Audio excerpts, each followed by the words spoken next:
Bueno, buen día. Hoy, la clase de hoy era analizar un poco el desarrollo y los genes involucrados en el desarrollo de plantas. Hasta la semana pasada hemos estado viendo cómo se daba el desarrollo en animales y hoy vamos a ver un poco el desarrollo en plantas.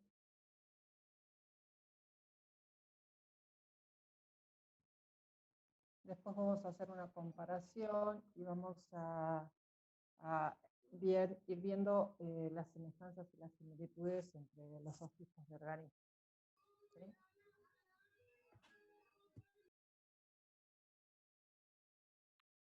Entonces, cuando uno imagina o piensa en el desarrollo de plantas, se imagina estas imágenes que tenemos acá, ¿no? La semilla, la germinación y el crecimiento de una nueva plantita, o una plántula. Pero la verdad es que, o sea, como se imaginan, el desarrollo arranca antes de obtener una semilla y arranca de la misma manera que en animales, a partir de la fecundación de un óvulo con una célula masculina que está contenida en el polen, ¿no? Entonces, si uno partiera desde lo que es la flor, ¿sí? ¿Me quieren decir algo? Entonces, si uno partiera desde lo que es una flor, lo que se va a encontrar es el óvulo, y ahí va a tener el ovario, y ahí vamos a tener el pistilo va a contener el ovario, ¿no? Ya vamos a ver más en detalle esas partes anatómicas de lo que es una flor. Adentro del ovario va a estar la macróspora, y esto va a contener 8 núcleos maduros que van a ser luego los que van a estar adentro del óvulo y los que van a ser fecundados. Por otro lado está el órgano masculino, que es la antera, ¿sí? Y en la antera tiene la micróspora, que son que va a contener los granos de polen, y ese grano de polen va a moverse, ¿sí?, por el tubo polínico para poder fecundar al óvulo que está en el ovario. ¿Está? Una vez fecundado esto, se va a formar, bueno, el óvulo fecundado de igual manera ocurre en animales, y esto va a dar lugar a la semilla.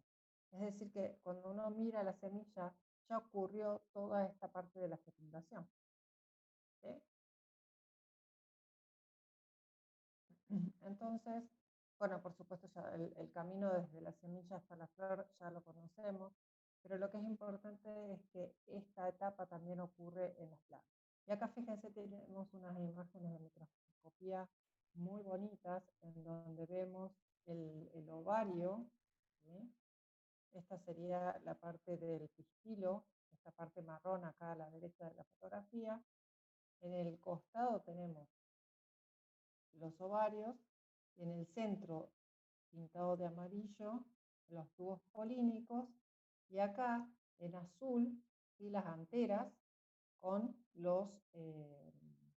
con los granos de polen en su interior. Fíjense, en este azul se ve bien el detalle de los granos de polen. Entonces los granos de polen de alguna manera van a alcanzar la boca de los tubos polínicos y van a entrar para alcanzar donde está el ovario y fecundar a los óvulos. Entonces, esta fecundación que va a dar lugar a un nuevo organismo.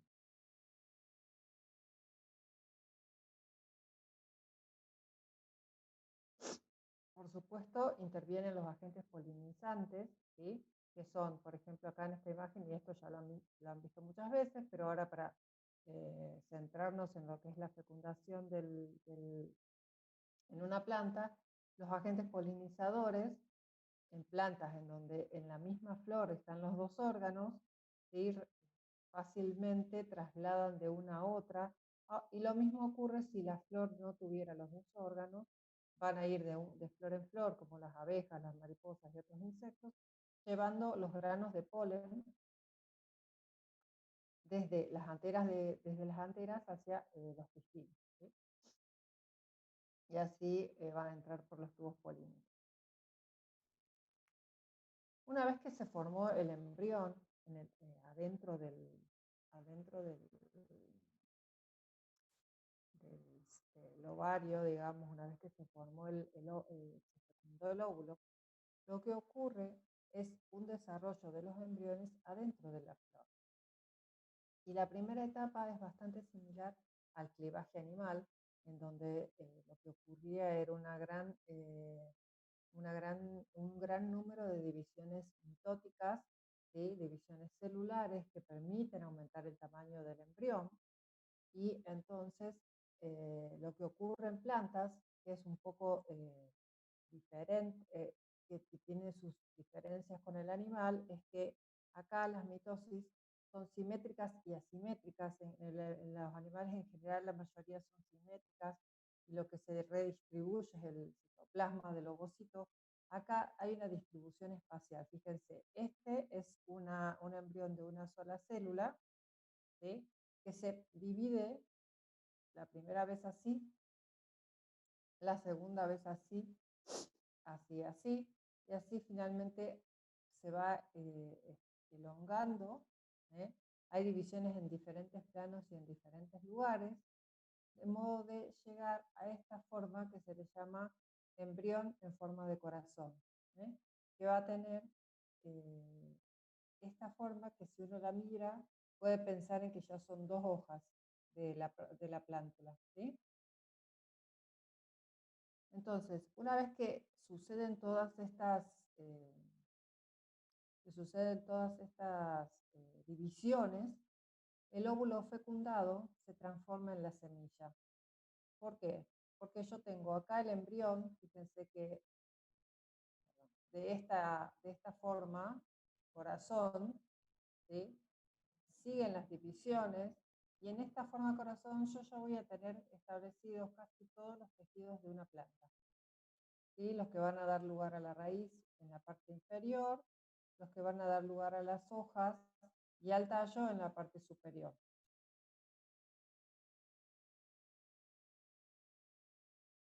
Entonces, una vez que continúan esas divisiones, se forma un embrión que se le llama torpedo, porque va avanzando sobre esto. Después se le llama el embrión que camina, porque se van estirando por las propias divisiones de las células del embrión. Y todo lo que rodeaba, todo lo que era el pistilo y rodeaba, todo lo que era el pistilo y rodeaba al óvulo, se va transformando en la cubierta de la semilla. Y después también va a dar lugar al fruto.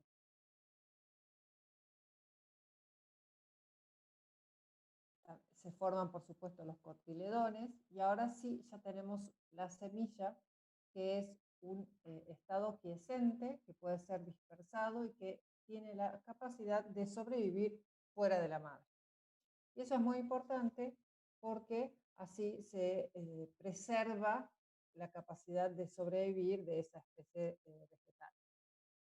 Entonces, lo importante que tenemos en esta etapa, en donde el embrión se va dividiendo eh, en esas divisiones como si fuera un clivaje, en donde aumenta y hay divisiones simétricas y asimétricas, hasta llegar a formar la etapa de embrión llamada etapa de corazón. Lo que tenemos a partir de la etapa de corazón, como ya les mencioné antes, incluso en el embrión maduro, es que tenemos la posibilidad de formar todos los tejidos de una planta.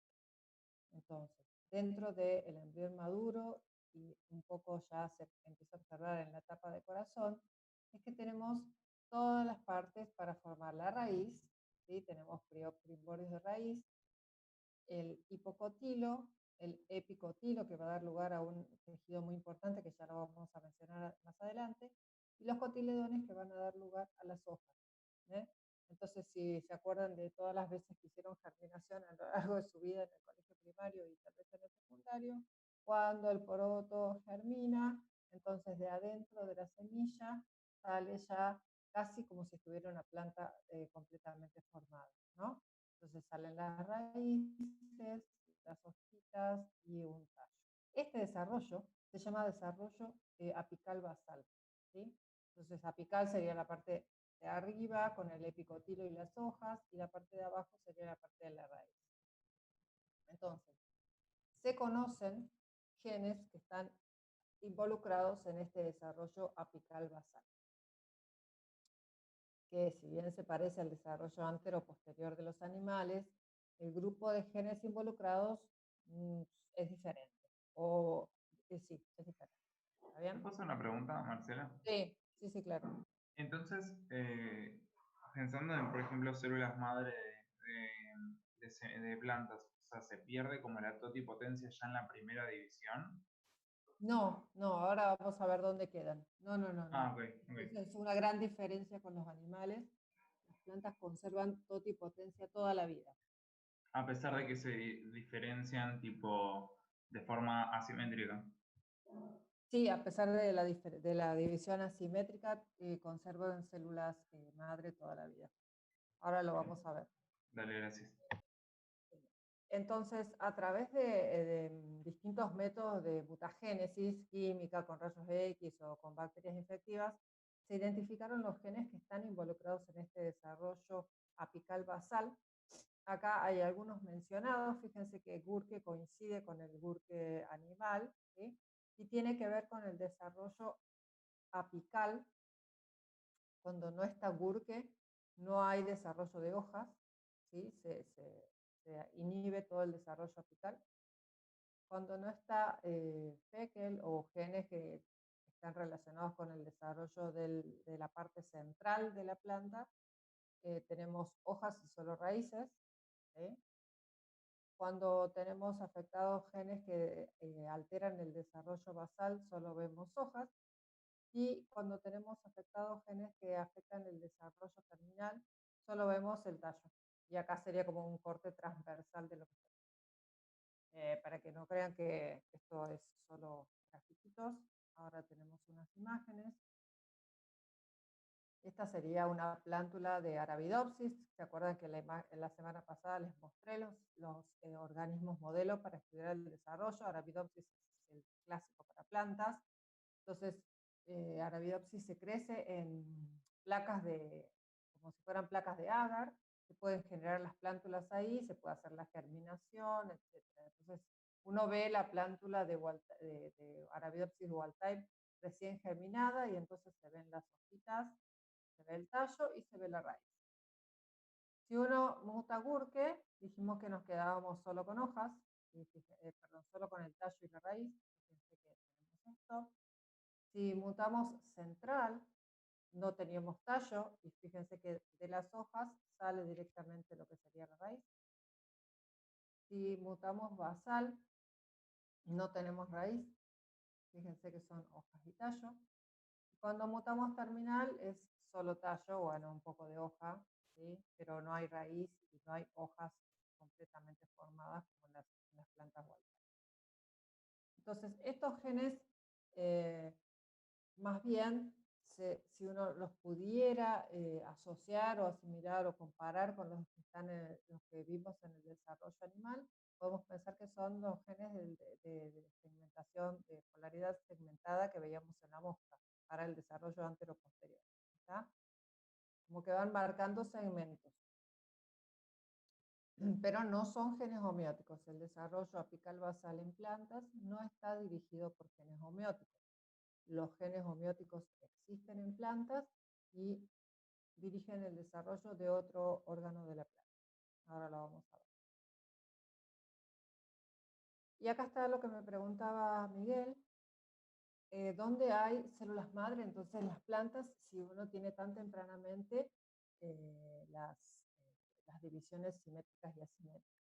Yo mencioné hace un rato, voy a volver un poquito, en esta región de la plántula que se llama epicotilo es la que va a conservar las células madre, que después, cuando ya tenemos una planta madura, ese epicotilo va a ser lo que se llame meristema. Y vamos a tener varios meristemas en todas las plantas que normalmente uno les llama brotes, ¿sí? Donde uno puede ver un brote, donde va a salir una flor, ahí hay un meristema. ¿Por qué? Y también en la raíz, por supuesto. Hay dos tipos de meristema. Está el meristema apical, que es este que yo les decía, que da lugar a los brotes, y está el meristema radical, que da lugar a células de la raíz.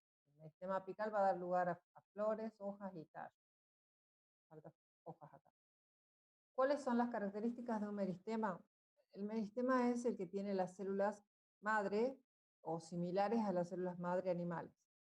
El meristema tiene un conjunto de células que se divide constantemente y que en algún momento da lugar a todos los órganos de la planta. Y además lo que es interesante es que estas mismas células se autoperpetúan, ¿sí? Porque forman nuevas células meristemáticas y para esto tiene señales que contribuyen a mantener ese estado no diferenciado de la célula. Y acá tienen una imagen de microscopía de una célula, de un meristema. Entonces lo que tiene es una zona central que se llama centro organizador y tiene zonas de proliferación. Entonces, lo que pasa en estos meristemas apicales es que estas células se mantienen en estado indiferenciado hasta que a algunas les llega una señal para diferenciarse en forma y formar las hojas y los tallos. Entonces se va corriendo hacia el costado y forman el órgano para el cual estaban destinadas, sea tallo, sea hoja o sea la flor. Y ahora después vamos a ver el detalle de la flor.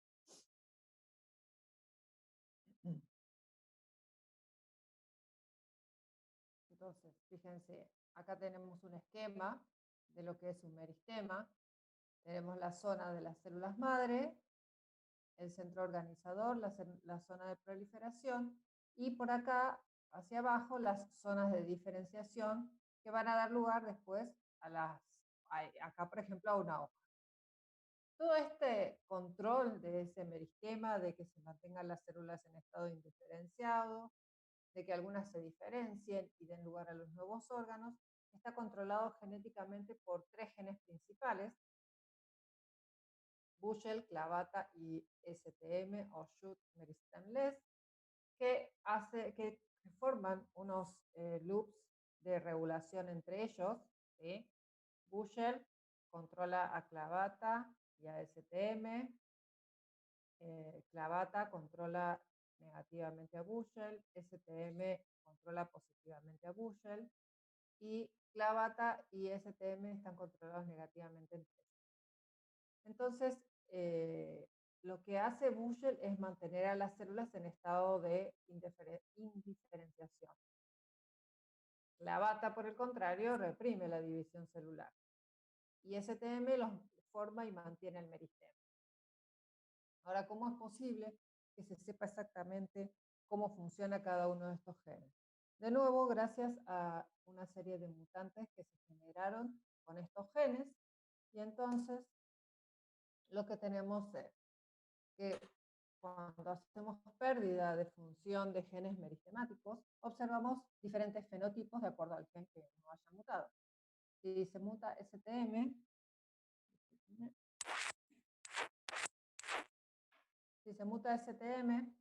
entonces lo que tenemos son plantas sin meristemas o meristemas que no forman flores.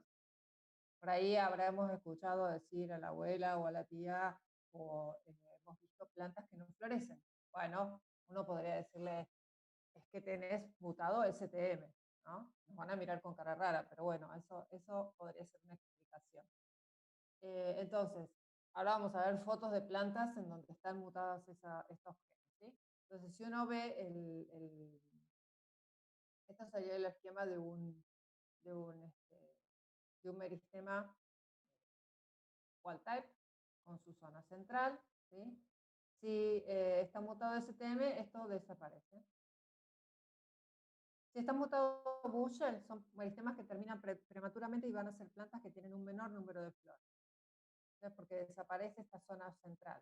Acuérdense que Bushel era la que hacía que haya células indiferenciadas permanentemente. Entonces, si no las tenemos, todas las células se diferencian en los distintos órganos. Entonces, se acaba el meristema y tenemos menos flores.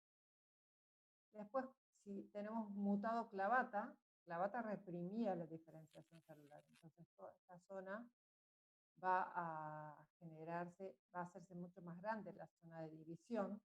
Y entonces vamos a tener flores, meristemas grandes y flores con órganos adicionales, ¿no? Porque vamos a tener más células totipotenciales que van a entrar en las flores. Veamos las imágenes ahora.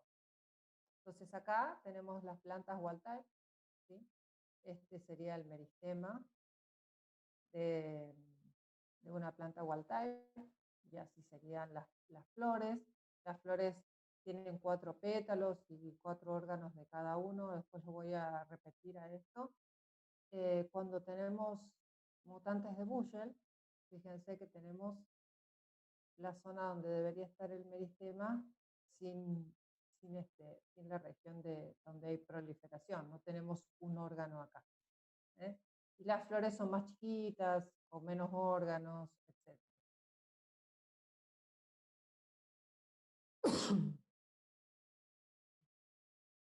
Fíjense cuando dijimos que teníamos a la mutante de clavata, que acá tenemos la flor wild type, y la mutante de clavata iba a tener muchos más órganos dentro de la flor. La flor les dije que tiene 4 pétalos, fíjense en la mutante de clavata en esta imagen se ven 5 pétalos, y los órganos masculinos, que son estos de acá al costado alrededor, son también más, usualmente son 4, y acá vamos a ver como 8. ¿Por qué? Porque no tenemos reprimida la división celular con este gen que controla el número de divisiones celulares en el meristema. ¿Estamos hasta ahí? Sí, sí. Sí. Bien. Entonces, acá podemos marcar algunas diferencias entre el desarrollo animal y el desarrollo vegetal. En el desarrollo vegetal dijimos que eran huevos pequeños que se desarrollan en el embrión de la madre, y en el desarrollo animal eso solo ocurre en los mamíferos que tienen un desarrollo intrauterino. El resto de los animales tienen fecundación externa o interna, pero el desarrollo de los embriones siempre va a ser externo. ¿Está? Desde las aves, que si bien la fecundación es interna, cuando depositan los huevos, el embrión se termina desarrollando fuera de la madre, ¿sí? Y así hacia abajo. En el caso del desarrollo vegetal tenemos meristemas apicales que dan, fíjense, esta diferencia es muy importante porque los meristemas apicales de las plantas dan lugar, con esas células madre, a todos los tipos celulares, incluidas las células germinales. En cambio, en los animales, las células de la línea germinal se desarrollan en etapas tempranas del embrión y hay un número finito de esas células de la línea germinal, ¿sí? Que es mucho más visible en las hembras, que tienen un número finito de óvulos, ¿sí? Después, otra cosa diferente que vimos, que no lo mencionamos, pero ahora lo vamos a poner lo vamos a explicitar, es que cuando ocurren todas esas divisiones simétricas y asimétricas hasta llegar a la etapa corazón en las plantas, con solo esas diferencias ya se marcan los tejidos o los futuros tejidos de la planta. Es decir, que las células no migran de un lado a otro del embrión moviéndose con esos movimientos morfogenéticos, ¿sí? No hay muerte celular programada para acomodar, pero no en la misma forma que en un animal. No hay para acomodar los tejidos o las células en las distintas partes del embrión para tener luego tejido. En cambio, en el animal tenemos todos esos movimientos morfogenéticos de las 3 láminas germinales, muerte celular programada para que las células se intercalen o se estiren o se rearreglen, ¿tá? De modo que en los animales todos estos movimientos morfogenéticos, la muerte celular programada y bla, hace que haya una gran diversidad celular. En cambio, en las plantas, como no hay movimientos morfogenéticos y hay divisiones simétricas y asimétricas bien tempranamente que van a marcar los tipos celulares, hay pocos tipos celulares. ¿Sí? ¿Alguien puede decirme cuántos tipos celulares hay en un animal más o menos? ¿Alguien tiene una idea? Hacemos otras apuestas como la semana pasada. ¿Alguna imaginación, algún número? ¿En un adulto decís?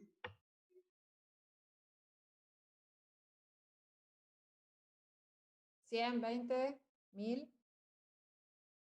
¿Decís en un adulto o cuando ya o está en estadio embrionario? No, en un adulto, un animal completo, está desarrollado. 200. Más o menos 200 tipos celulares, muy bien, no sé quién habló. En cambio, en plantas, a grandes rasgos tenemos 4 o 5, que son los que tienen que ver con la raíz, con las hojas, con el tallo y con las células de las flores, digamos, de los distintos órganos de las flores. Esa gran diversidad está dada por las etapas iniciales de lo que ocurre en los embriones. ¿Sí? Y también esa diferencia en el número de tipos celulares que tenemos está dada porque en los animales hay un gran requerimiento de las señales maternas que va a hacer que ese citoplasma del ovocito inicial sea súper importante para generar las diferencias iniciales que van a dar lugar a la expresión diferencial de genes. Y esas señales están dadas por todas esas proteínas y RNAs maternos. Eso lo vimos. En cambio, en las plantas no existe esa dependencia de los RNAs maternos tan extrema como existe en los animales. Así que esas son las 4 grandes diferencias que tenemos entre el desarrollo vegetal y el desarrollo animal. ¿Cómo estamos hasta ahí? Bien. ¿Quieren parar acá o quieren seguir? Prometo que esta clase no es larga, pero el momento de hacer el recreo sería ahora. ¿Quieren ahora unos 10 minutitos y volvemos y terminamos? O hacemos un repaso de la semana pasada también, si quieren hacer el final. A ver.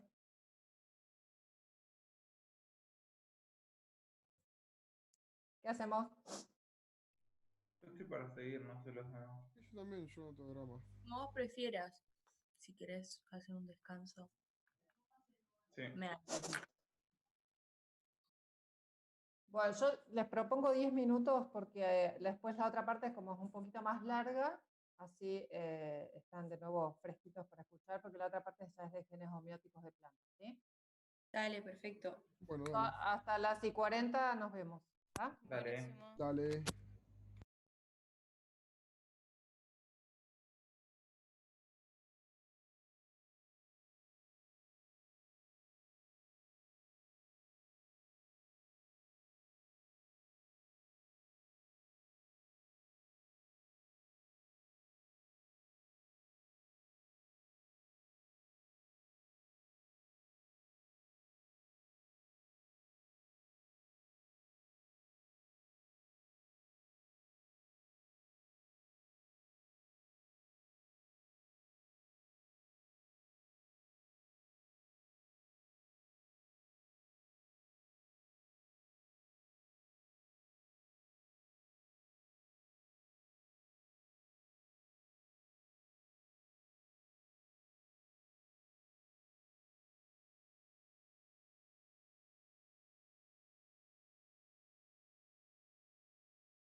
de las plantas que tienen flores es justamente su flor, porque allí es donde ocurre el desarrollo reproductivo de la planta.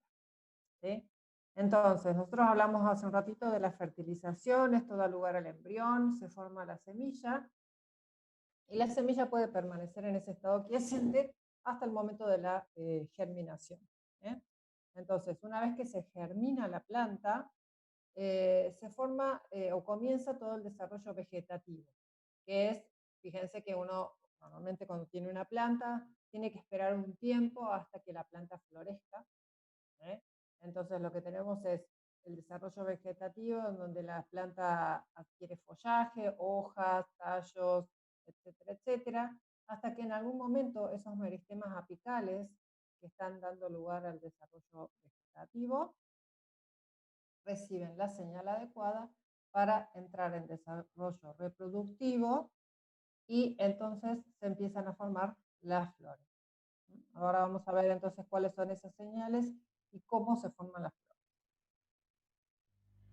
Yo algo ya les mencioné hace un ratito, las flores tienen una forma particular de círculos concéntricos, que cada uno de esos círculos en inglés se llama whorl o en castellano verticilo, y estos verticilos van desde el verticilo más externo, que tiene a los sépalos, luego viene el verticilo de los pétalos, después viene el verticilo de los órganos masculinos y en el centro el verticilo de los órganos femeninos.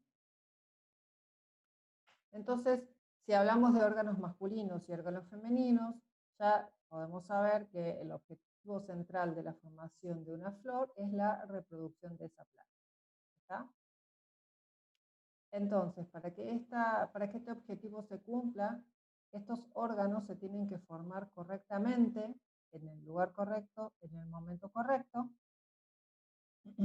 para que ocurra la fecundación y se obtenga un nuevo individuo. Entonces, vamos a ver ahora las funciones de cada una de esos verticilos. En las plantas hay un número fijo de órganos por verticilo y eso depende de cada planta, depende de la genética de cada planta. Eso quiere decir que todas las flores de tal planta van a tener la misma cantidad de verticilo, la misma cantidad de órganos por verticilo en todos sus individuos. Si no ocurre eso, es que ha pasado algo, o hay algún cambio genético o hay algún daño en ese verticilo. Entonces, el primer verticilo, dijimos, el de los sépalos, son verdes, ¿sí? Y sirven para la protección de la flor, porque si queremos que esté intacta para la reproducción, hay órganos que se encargan de protegerla. Después viene el verticilo de los pétalos, que es colorido y sirve para atraer. ¿Atraer a quiénes? A los polinizadores. Tanto los sépalos como los pétalos son órganos estériles. ¿Sí? Acá lo tenemos marcado, estos son los dos órganos estériles. Es decir, que los verticilos exteriores son los órganos estériles y los verticilos interiores son los órganos de la reproducción. Tenemos los estambres, que tienen las anteras. Acá fíjense en esta imagen, se ven pequeñitas las anteras ahí en la punta. Y tiene los órganos masculinos. Y en el centro están los carpelos o el gineceo con los órganos femeninos, que acá estaría en el centro de la flor y hacia adentro en este caso. Perdón, profe, una Sí, pregunta. dígame. Ahí en la imagen se marcan los sépalos. ¿Esos serían los sépalos o serían los pétalos? ¿Dónde se marcan los sépalos? Puede ser que sea un pétalo y está mal señalado. No, me parece que no se ven los sépalos en esa imagen. Tienes razón. Ah, buenísimo, gracias. Entonces, lo que ocurre es que hay una planta que tiene el desarrollo vegetativo, como acá a la izquierda, ¿sí? En donde en el centro de esa ronda de hojas va a estar el meristema, y Luego tenemos una planta que crece y tiene flores, digamos que es más alta y esas rondas de hojas dan lugar después a un meristema que se va a transformar en una flor. ¿Qué pasó acá? Bueno, hay una integración de distintas señales, lumínicas, temperaturas, hormonas, ¿sí? La vernalización, que ahora la vamos a ver, y también la integración de señales que repriman a todas estas. Entonces, toda esa integración va a dar lugar a la aparición de las flores. ¿Cuándo aparecen las flores habitualmente? En el año. ¿En qué época del año aparecen las flores? Primavera. Primavera. En primavera. ¿Qué precede a la primavera? El invierno. El invierno. Bueno, entonces, la señal del invierno es una de las señales principales de esa baja de temperatura y ese aumento posterior en la primavera. Ese cambio de temperatura es una de las señales que se llama vernalización y que contribuye a la floración. Entonces, a veces pasa esto, ¿no? Me gustó cuando aparece esta viñeta en un diario, que el clima es una de las señales principales para la floración. Entonces, la vernalización es la respuesta a cambios estacionales, ¿sí? Por lo que el periodo invernal es necesario para el proceso de iniciación de la floración. Entonces, hay una serie de genes involucrados en el comienzo de la floración, pero vamos a mencionar a Constans, que es el que va a concentrar, ¿sí?, las señales del fotoperiodo, ¿sí?, que hay en el invierno. En el invierno los días son más cortos, es decir, que hay una menor cantidad de luz que le está dando esta planta. Hay una baja temperatura, entonces hay genes que responden al frío. Todas esas señales después son integradas, ¿sí?, por Constans, y Constans va a activar a los genes de floración. Además de esas señales del fotoperiodo y de las proteínas sensibles al frío, también están las hormonas, las señales intrínsecas de la planta internas, como las hormonales, como la hormona giberelina, que también va a funcionar para, para dar lugar a la floración. Entonces, Constans va a activar los genes de floración. Los genes de floración van a activar los genes de identidad meristemática y vamos a tener una cascada de señales, ¿sí?, como veíamos en el desarrollo antero-posterior de los animales. Acá también vamos a tener una cascada de genes que se van a ir activando hasta dar lugar a la flor. Entonces, desde un meristema vegetativo, que es el meristema que está siempre diferenciándose en hojas y tallos, vamos a pasar a un meristema de inflorescencia, ¿sí? De repente Constans va a activar los genes de floración y ese meristema o parte de ese meristema o algunas células del meristema van a transformarse en un meristema de inflorescencia. Y las células ya van a estar destinadas a hacer flor. Las células que queden dentro de ese meristema de inflorescencia no van a dar hojas, porque van a tener activados los genes de identidad meristemática, y entre los genes más conocidos están LIFI y Floricaula. ¿Sí? Son, LIFI es en Arabidopsis, Floricaula en Antirrhinum, otra planta modelo. Este conjunto de genes de identidad meristemática va a activar a los genes cadastrales, para que ahora este meristema de inflorescencia sea un meristema floral. Es decir, que cada vez se va determinando más, cada vez hay mayor diferenciación y se va determinando cada vez más ese meristema. Estos genes cadastrales van a activar genes homeóticos, ¿sí?, que van a dar lugar a los primordios de los órganos florales. Acá los genes homeóticos se llaman genes de clase A, B y C, ahora los vamos a mencionar más en detalle. Y estos genes de clase A, B y C van a determinar a los primordios, es decir, a los distintos precursores de los verticilos que mencionamos antes, que son propios de una flor ya completa. Y finalmente estos primordios se van a terminar de diferenciar para dar lugar a la flor. Fíjense que es parecido a lo que veíamos con los genes de segmentación, polarizada, polaridad segmentada, perdón, en el desarrollo anteroposterior, que terminaba con la activación de genes homeóticos que activaban a los genes realizadores que daban lugar a los segmentos. ¿Sí? Esta es la gran similitud en cuanto al uso de genes homeóticos en el desarrollo animal y el desarrollo de plantas. Voy a insistir que los genes homeóticos están participando para la formación de la flor en las plantas, ¿sí? No de todo el organismo, sino en la parte del desarrollo reproductivo, en el órgano de desarrollo reproductivo que es la flor. Entonces, ¿Te puedo hacer una consulta? sí. ¿Qué pasa si la planta, por ejemplo, recibe señales, no sé, porque hace más calor y qué sé yo, y se diferencia a meristema de inflorescencia, pero después vuelve a recibir señales como en contra? ¿Sigue avanzando? O sea, ya está decidido, o por ahí, o sea, se queda ahí, digamos.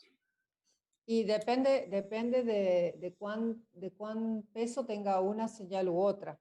Si fue un calor excesivo y los días fueron con mayor luminosidad, es posible que alguna de las plantas o de las hojas no vuelva para atrás, porque ya el desarrollo avanzó en tal sentido que es difícil volver para atrás. En tanto que si es un día nomás de calor, que a veces pasa, a veces tenemos inviernos que tienen un día de mucho calor, ¿no? De temperaturas de los 30 grados. Bueno, pero si tenemos una semana sostenida, seguramente si ahora en algún momento prestan atención, van a escuchar que la gente del agro se queja. ¿No? Tuvimos mucho calor, tuvimos poco frío, eso afecta el cultivo, ¿no? Cuando tenemos demasiada señal en un sentido, es difícil volver para atrás. Si, digamos, depende de la planta, depende de cuánta señal en un sentido o en el otro llegue, cuán versátil o cuán flexible sea la genética de esa planta, va a poder volver o no. A veces tenemos plantas que florecen o que brotan tempranamente porque la temperatura fue más alta antes de lo esperado. ¿Sí? Sí, gracias. Va a depender del balance y de cuánto sea de una y otra. Claro. Bien. Entonces, ¿qué pasa si tenemos mutaciones en los genes de identidad meristemática? Si tenemos mutaciones, vamos a tener brotes que no llegan a florecer, ¿sí? Porque el meristema de inflorescencia no se forma correctamente. Entonces, parece que va a florecer, pero nunca llega a la flor. Y se sobreexpresamos ectópicamente, es decir, en lugares o en momentos en los que no se debía expresar este gen de identidad meristemática, vamos a tener plantas que florecen antes. A ver si hay imágenes de esto. Fíjense, acá tenemos, en el caso de los genes cadastrales que dan el lugar a la identidad floral, ¿sí? Si tenemos mutantes en estos genes, como en Superman, por ejemplo, que se llama así porque la mutación de Superman lo que hace es aumentar el número de órganos en el tercer verticilo, que es el de los órganos masculinos, reduciendo el cuarto. Entonces, acá tenemos una flor wild type con los 4 pétalos. Arabidopsis tiene 4 órganos por verticilo, 4 pétalos, 4 sépalos que no se ven en esta imagen, 4 órganos masculinos y el órgano femenino con sus 4 partes. Cuando mutamos este Superman, ¿sí? Tenemos un meristema floral alterado porque no da la forma correcta y lo que tenemos es una cantidad extra de órganos masculinos. ¿Sí? Acá sí se aprecian los sépalos, fíjense en esta parte. Y tenemos 1, 2, 3, 4, 5, muchos más de 4 que son los habituales. Por eso esta mutante se llama Superman.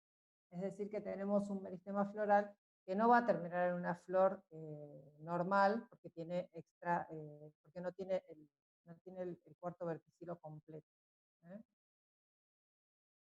Acá fíjense, tenemos meristemas de inflorescencia, ahí acá, de Arabidopsis, ¿sí? En azul tenemos clavata, ¿se acuerdan? Clavata era el que reprimía la división celular. En verde tenemos Superman, fíjense acá en este. ¿Sí? Cuando ya está Superman, el meristema es de inflorescencia, entonces ya está más diferenciado y no tenemos un meristema que se va a diferenciar continuamente. Y acá tenemos ya a pétala, que es un gen homeótico, y entonces ya se empiezan a formar los primordios y los distintos órganos de una flor. Lo mismo acá, ya se empiezan a ver los sépalos que van a cubrir a toda esa flor.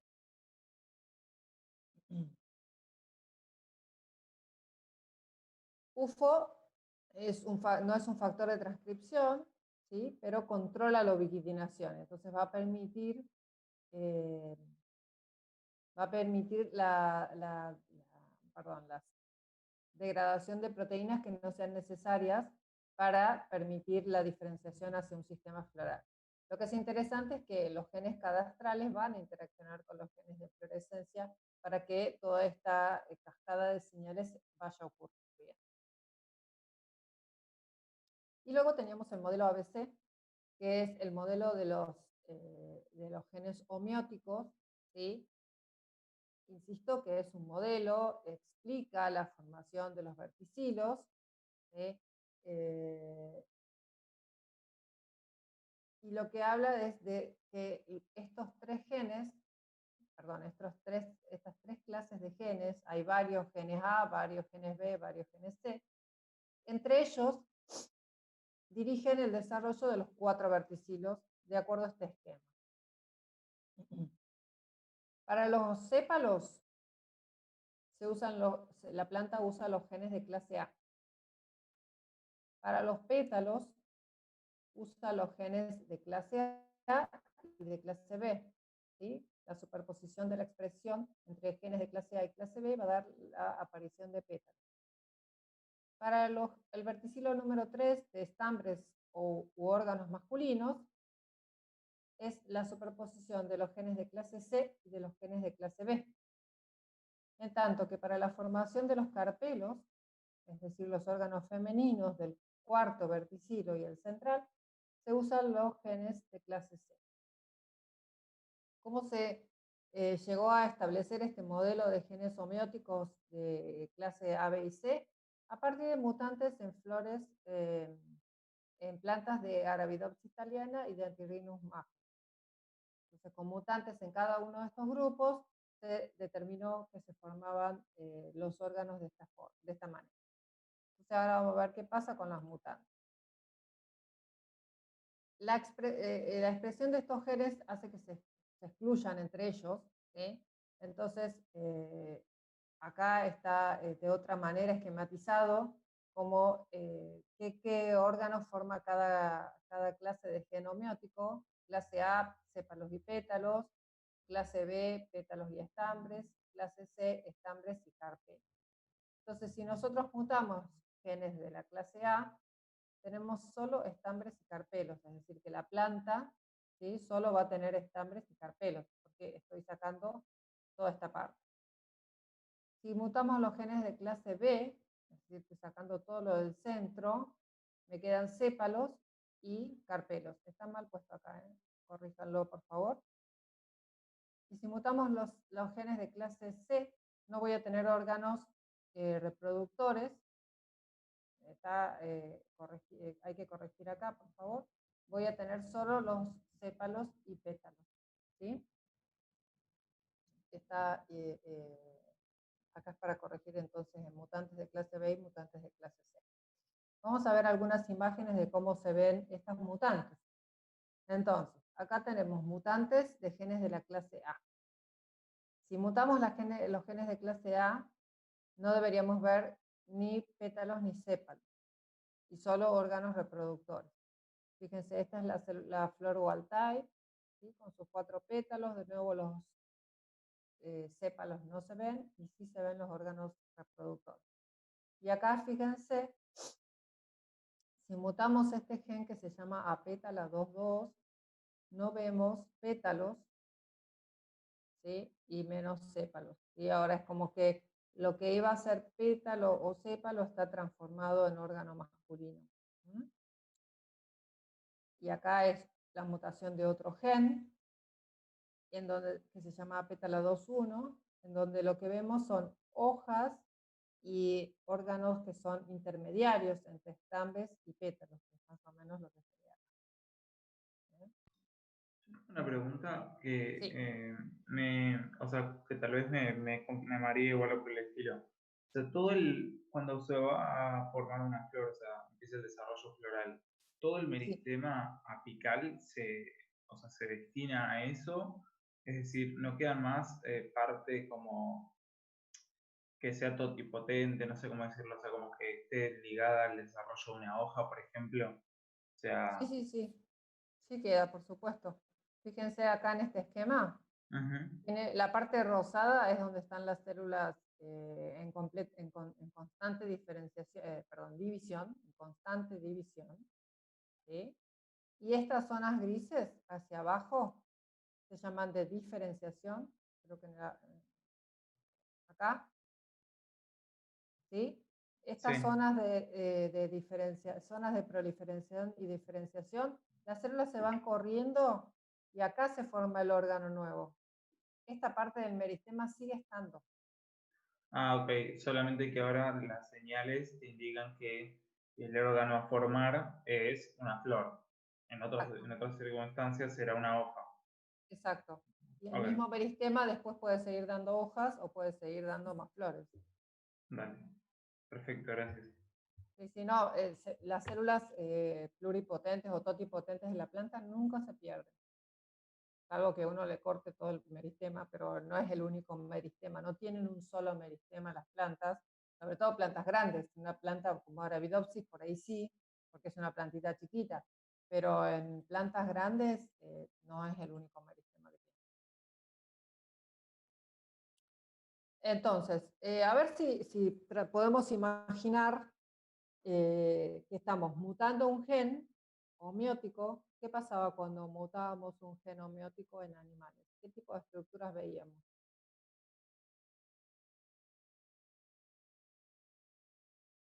Si mutábamos un gen homeótico, veíamos estructuras más anteriores o más posteriores. Más anteriores, me parece. Más anteriores. Entonces, lo que vemos es que cuando no está este gen, los órganos que debían ser masculinos tratan de ocupar ese lugar, ¿sí? Tratan de parecer. Acá tenemos, cuando mutamos 2.1, perdón, se ven intermediarios de estambres y pétalos. Acá es como un pétalo con estambre, digamos, es como que se corre también hacia estructuras anteriores, ¿sí? Por eso nos da también una idea de que se trata de genes homeóticos. Cuando no está, las células hacen algo igual con la información. ¿Está bien? Veamos qué pasa con clase B. Si mutamos genes de clase B, dijimos que no íbamos a tener ni pétalos ni estambres. Y entonces lo que tenemos ahora, que en el lugar donde iban los estambres, se forman los carpelos. Ocupan el mismo lugar, pero con la función que tienen. Apétala 3 es un gen de clase B que debería haber dado lugar a estambres. Donde iban los estambres se forman los carpelos porque es la información que tiene la planta.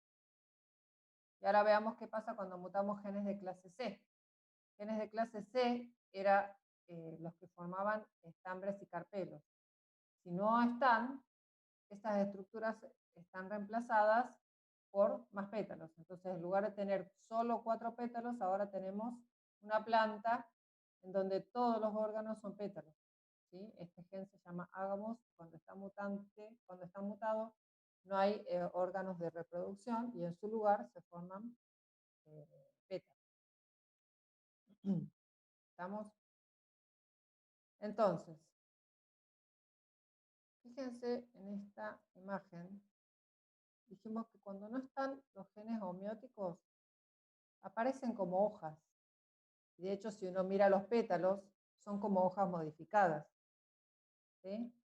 Entonces, perdón.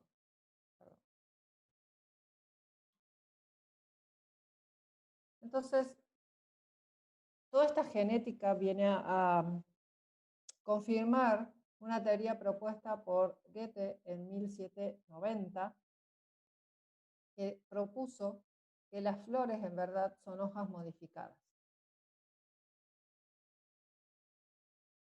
¿Será cierto? Parece que sí, parece que si uno muta los genes homeóticos, en su lugar aparecen hojas, ¿no?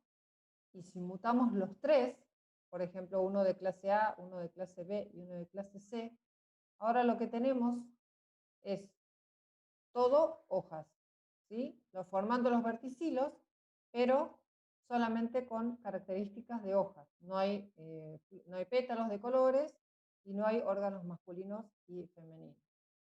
¿Está bien? Entonces ahora sí confirmamos que la ausencia de los genes homeóticos hace que esos meristemas que tenían un grado de avance en su identificación hacia un meristema floral, al no estar los genes que determinan la formación de los órganos florales, esas hojas quedan en el mismo lugar donde iban los órganos florales, pero dando lugar a hojas. Ahora al revés será lo mismo. Si uno sobreexpresa genes de clase A, B y C, ¿tendrá solo flores en lugar de hojas? Bueno, eso también se lo preguntaron algunos investigadores y lo que observaron es que no, que si uno sobreexpresa 3 genes homeóticos, uno de cada clase, la planta no se transforma en una única flor. Eso significa que ese experimento y algunos otros, por supuesto, indicaron que había más de 3 tipos de genes involucrados en la formación de las flores, es decir, que el modelo ABC explica parcialmente la formación de una flor.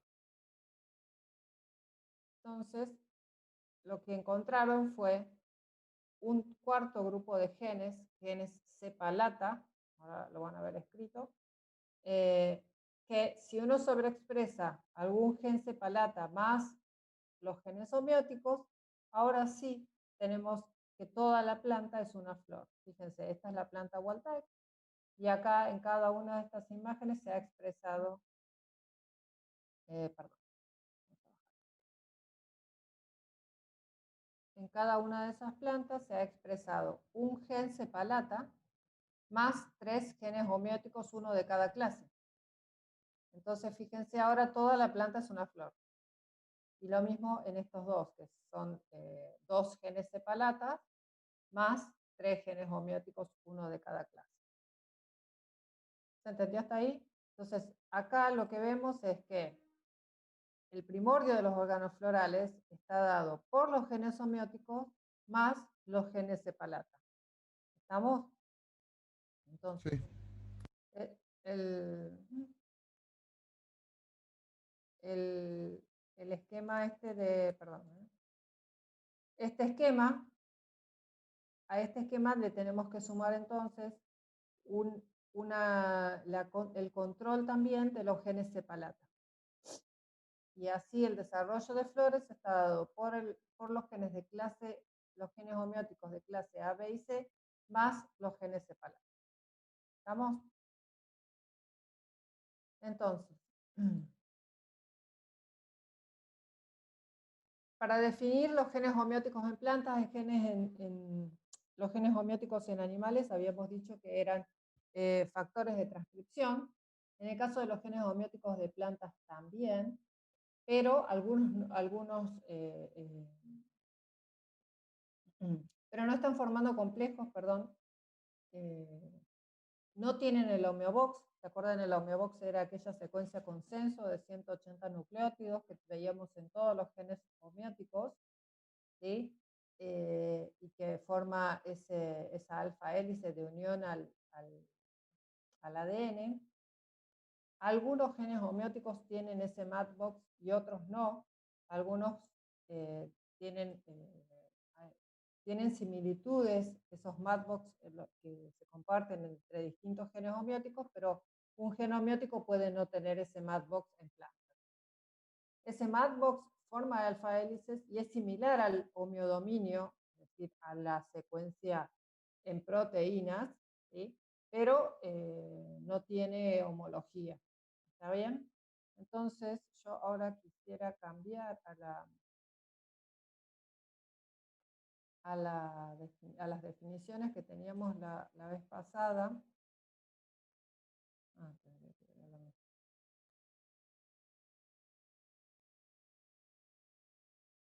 Respecto de lo que era un gen homeótico.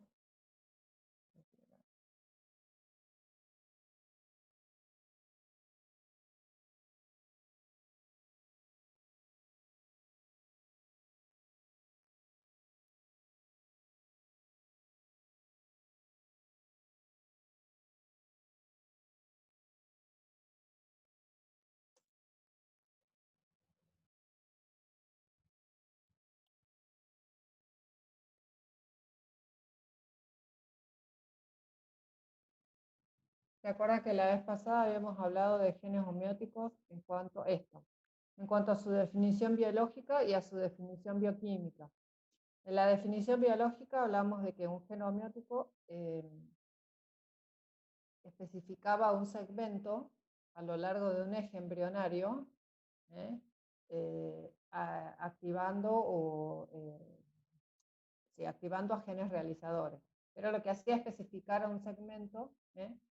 En cambio, los genes homeobox, que son únicamente de animales, ¿sí? Tienen el factor tienen el homeobox que codifica para el homeodominio. Entonces, en animales tenemos genes homeobox, que son genes homeóticos, porque especifican segmentos. En plantas tenemos genes homeóticos que no son genes homeobox, que no tienen el homeobox, y algunos genes homeóticos de plantas tienen el matchbox, que también forma un dominio de unión al ADN. ¿Sí? Perdón, ¿están viendo bien ustedes? Que forma un dominio de alfa hélices para unirse al ADN. ¿Estamos? Esa definición o esa diferencia es muy importante que la tengan en cuenta para pensar cómo funcionan los genes homeóticos y cómo es la estructura molecular de un gen homeobox. ¿Sí? Entonces, ¿alguna duda con plantas hasta ahora, el modelo ABC y eso? ¿Alguien que quiera preguntar algo? No.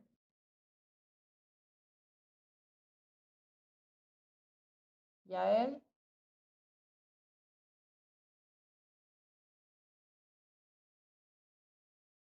Yo no veo nada, profesor. Pero no, ahora deje de compartir la pantalla. ¿Alguna duda?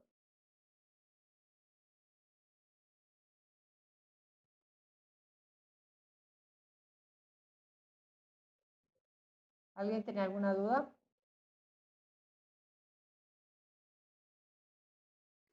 No, creo que no. Por el momento no. Bueno.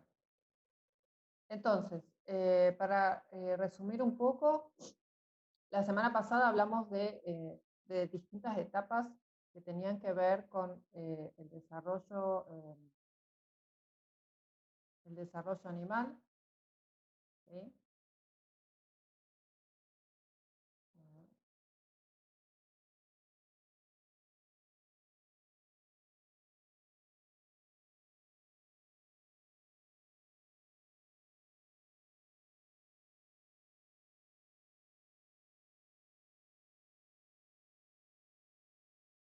La semana pasada vimos el desarrollo animal, vimos qué ocurría luego de la fertilización, que era la etapa del clivaje. En esta etapa ocurre algo que es fundamental, que es la distribución asimétrica de los componentes del citoplasma para dar lugar a la expresión diferencial de genes, que va a permitir que se formen distintos tipos celulares. Y esa diversidad celular se va a complementar con los movimientos morfogenéticos ocurridos durante la gastrulación que dan lugar a los 3 tejidos embrionarios, ¿sí? Y esos tejidos embrionarios después dan a los órganos y finalmente completan el desarrollo, se completa el desarrollo del organismo. Esta etapa de la organogénesis y de la formación del eje anteroposterior estaba dado por los genes homeóticos, por una serie de genes de polaridad segmentada que después daban o activaban a los genes homeóticos. Y que la mutación, después vimos qué ocurría con la mutación de genes homeóticos, que da lugar a estructuras anteriores y la sobreexpresión a estructuras posteriores. Vimos que el control de estos genes homeóticos es fundamental para que el organismo sea viable. La falta o la ausencia o la mutación de genes homeóticos da lugar a organismos no viables porque especifican o son máster genes que controlan la función o la expresión de genes realizadores, ¿sí? Son factores de transcripción que controlan la expresión de genes realizadores que dan lugar a la formación de los distintos componentes celulares de cada segmento. Entre esos componentes celulares hablamos de las proteínas de adhesión, tanto de adhesión al sustrato como de adhesión a las entrecélulas. Y finalmente dijimos que una vez que llegamos a, una vez que está formado los órganos, sucede el crecimiento del individuo, que ese crecimiento está dado por un balance entre señales positivas y... ¿Hola? ¿Sí? ¿Me preguntaron algo? Que ese crecimiento está dado por un balance entre señales positivas y señales negativas, ¿sí? ¿Alguien tiene alguna pregunta de la semana pasada?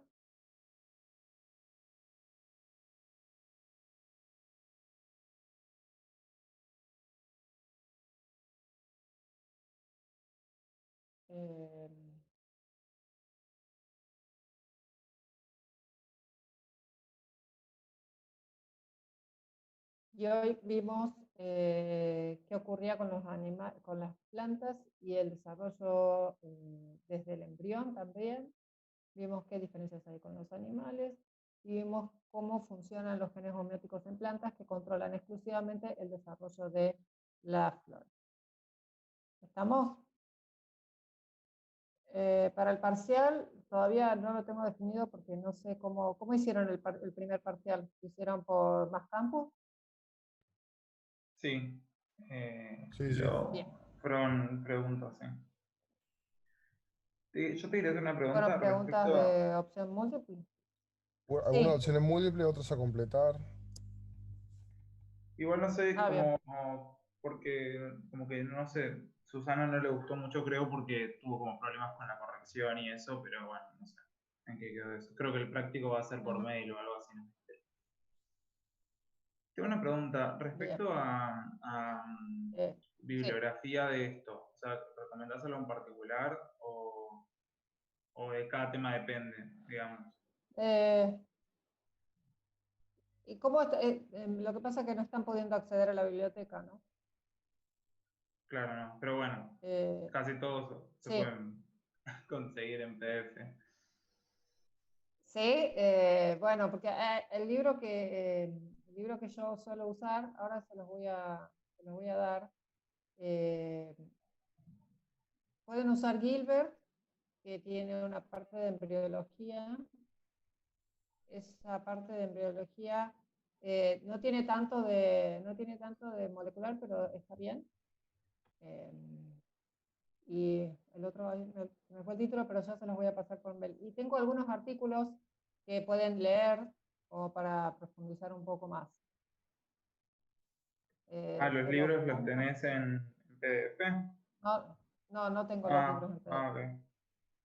No Bueno, tengo entonces los tal vez libros en los PDF. nombres y los podemos ver si Por los eso, conseguimos.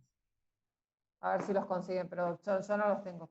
En su momento alguien los fotocopiaba y digamos, cuando nos vemos en clases, alguien los fotocopia y se los pasan entre ustedes. Claro. Esa es la única manera, que lo he pedido cada año a la biblioteca para que lo compre y no se consigue. Sé que la biblioteca ha tratado de comprarlo, pero no se consigue ese libro, que es exclusivamente de desarrollo molecular, digamos. Sí tengo algunos trabajos, algunos PDFs que se pueden mirar, y de esos PDFs incluso ni siquiera hay que... uno los puede leer enteros, obviamente, son revisiones, pero son por ahí demasiado profundos y demasiado detallados para lo que necesitan saber. ¿Sí? ¿Otra duda?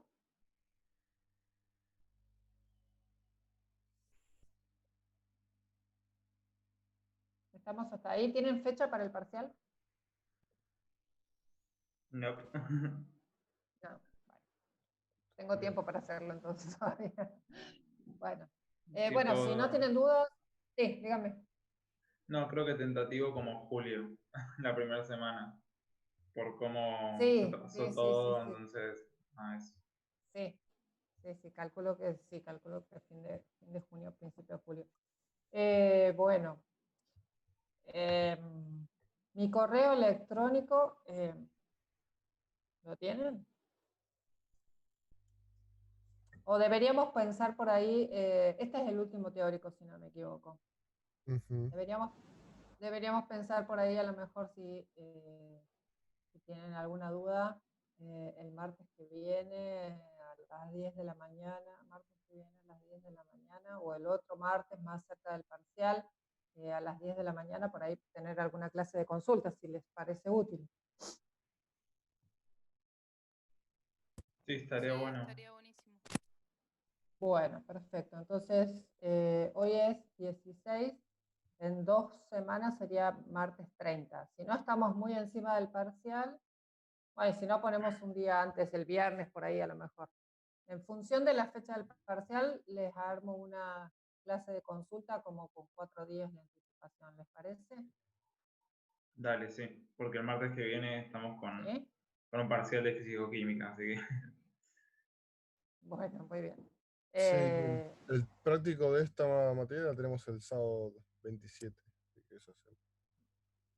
O sea que después del sábado 27. Después de ese sábado, claro. Sería... El lunes, entonces, por ahí el lunes 29, capaz, si les parece.